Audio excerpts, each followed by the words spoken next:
এই গরমে ঘরে অনেক সময় অনেক সবজি থাকে না, আবার একঘেয়ে ভাত খেতে ভালো লাগে না। আর ঘরে কোনো কিছু না থাকলে এই রেসিপিটা কিন্তু এই একটা দিয়েই পুরো খাওয়া দাওয়া হয়ে যাবে, কোনো সবজি বা পাতি কিছুই করতে হবে না। আর কিছু না থাকলেও এই রান্নাটা হবে খুবই স্বাদের। এখানে সব রকম মশলা, জিরে, ধনে, হলুদ গুঁড়ো, লঙ্কা গুঁড়ো, আর নিয়ে নিয়েছি তার সঙ্গে কিছুটা গোলমরিচ, আর বাটিতে নিয়ে নিয়েছি টমেটো, আদা, তার সঙ্গে কটা গোলমরিচ নিয়ে নিয়েছি, যে গোলমরিচটা ওখানে ছিল সেটাকে আমি মিক্সিতে পেস্ট করে নেব। আর নিয়ে নিয়েছি সোয়াবিন। সোয়াবিন তো আমাদের ঘরে প্রত্যেকেরই থাকে, তো সোয়াবিনের মধ্যে দিয়ে দিলাম জিরে, ধনে, হলুদ গুঁড়ো আর লঙ্কা গুঁড়ো, যেটা আমি রেখে দিয়েছিলাম। তো সেই মশলাটাই দিয়ে একটুখানি চিনি দিয়ে দিলাম। চিনি, নুন দিয়ে এটাকে ভালো করে মাখিয়ে রাখবো। তবে সোয়াবিনটা এক্ষেত্রে কিন্তু সেদ্ধ করার কোনো দরকার পড়বে না। সোয়াবিনটা যে জলে কিছুক্ষণ ভিজিয়ে রেখে তারপরে ভালো করে ধুয়ে নিগড়ে নিয়ে হবে। আর এবারে মশলাটা তো দিয়েই দিয়েছি, দিয়ে দিলাম মিক্সিতে পেস্ট করে রাখা আদা, কাঁচা লঙ্কা, টমেটো বাটাটা, ওটা দিয়েও ভালো করে ম্যারিনেট করে রাখবো সোয়াবিনটাকে।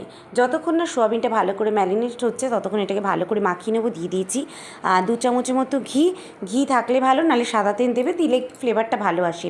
এবারে আলুটা ভেজে তুলে রাখার পরে ওই তেলের মধ্যে দিয়ে দিলাম সোয়াবিন। হ্যাঁ, এর মধ্যে আমি অ্যাড করে দিয়েছি সোয়াবিন। আর এই সোয়াবিনটাকেও ভালো করে ওই তেলের মধ্যে ভেজে নেব, ভালো করে ভেজে নেব, মানে কষিয়ে নেব। মশলাটাও ভাজা ভাজা হয়ে যাবে, তার সঙ্গে সোয়াবিনটাও সুন্দর একটা ফ্লেভার চলে আসবে ভেতর থেকে। আর এবারে কিন্তু বাটি ধোয়া জল দিয়ে দিলাম। সোয়াবিনটা অল্প কষালেই হয়ে যাবে, মানে কাঁচা গন্ধটা মশলার চলে গেলেই হয়ে গেল। এবারে একটা কুকারের মধ্যে দিয়ে দিলাম সেই কষিয়ে রাখা আলু আর সোয়াবিন, আলু ভেজে রাখা আলু আর কষিয়ে রাখা সোয়াবিন।